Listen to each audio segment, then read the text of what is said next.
అరే ఈ పిల్ల యాడిగిపోయిందో. రూపిక, ఓ రూపిక. ఏంది అక్షయ్య, కళ్ళు తాగిన కోతిలాగా తోక కాలిన పిల్లిలాగా గట్లా అరుస్తున్నావు? ఏమైంది, ఏంటి? అదేంది రూపిక, మర్చిపోయావా? ఈరోజు మన స్కూల్లో మీటింగ్ ఉంది కదా. ఆ మీటింగ్కు మనిద్దరం సంధానకర్తలుగా వ్యవహరించి అందరినీ ఆహ్వానించాలని టీచర్ చెప్పిందా లేదా? ఓ అవును కదా, మర్చిపోయాను అక్షయ్య. సారీ. నువ్వెప్పుడు ఇంతే, తిండికి తొందర పనికి పండరా అన్నట్టు లంచ్కు తప్ప అన్నిటికీ లేటుగా వస్తావు. పైగా మర్చిపోయానంటూ బిల్డప్ ఇస్తావు. సరే, ఇక ప్రారంభిద్దాం మీటింగ్. ఏంది ప్రారంభించేది? అంటే ఆగదు పంట లేవదన్నట్టుంది నీ వ్యవహారం. మీటింగ్కు విద్యార్థులు, గౌరవ అతిథులు, ప్రధాన ఉపాధ్యాయులు, మన విద్యార్థులందరూ వచ్చారు. వారికి మొదట స్వాగతం తెలియజేద్దాం. ఇంకెందుకు ఆలస్యం, కానీ జిల్లా పరిషత్ ఉన్నత పాఠశాల చాకల్ ప్రాంగణంలో జరుగుతున్న ఈ సమావేశానికి విచ్చేసిన గౌరవ అతిథులు, ప్రధాన ఉపాధ్యాయులు, విద్యార్థులందరికీ స్వాగతం, సుస్వాగతం. Welcome to all. సభికో స్వాగత్ హే. అయిపోయింది కదా, ఇక పోదాం మీటింగ్ నడుస్తుంది. అరే ఆగు రూపిక, ఇల్లలక కానే పండగ కాదు. మీటింగ్ నడవాలంటే ఈ సమావేశాన్ని నడిపించే ముఖ్యమైన వ్యక్తిని మనం వేదికపైకి ఆహ్వానించాలి. ఆయనే ఈ సమావేశాన్ని సజావుగా నిర్వహిస్తారు.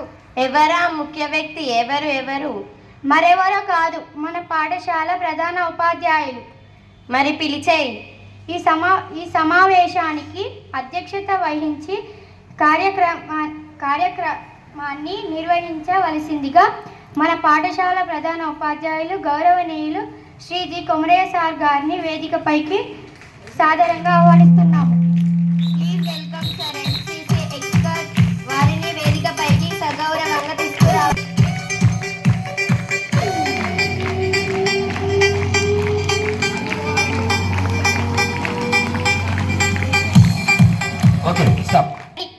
దూకుడు ఎక్కువ, దంచుడు తక్కువ అన్నట్లుంది నీ వాలకం. మళ్ళీ ఏంటే? రూపిక, మన ఈ సమావేశానికి ఎంతో దూరం నుంచి వారి విలువైన సమయాన్ని కేటాయించి ఒక మంచి ఉద్దేశంతో మనల్ని ఆశీర్వదించడానికి ప్రముఖమైన వ్యక్తులు వచ్చారు. ఎవరు అక్షయ్య ఆ ప్రముఖమైన వ్యక్తులు?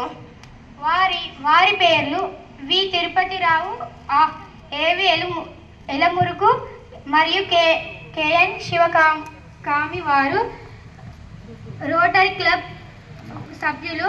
వారు సమాజంలోని వివిధ వర్గాల ప్రజలకు సహాయ సహకారాలు అందిస్తూ వారి అభివృద్ధికి కృషి చేస్తుంటారు. ఇంకెందుకు ఆలస్యం, పిలిచేయి మరి.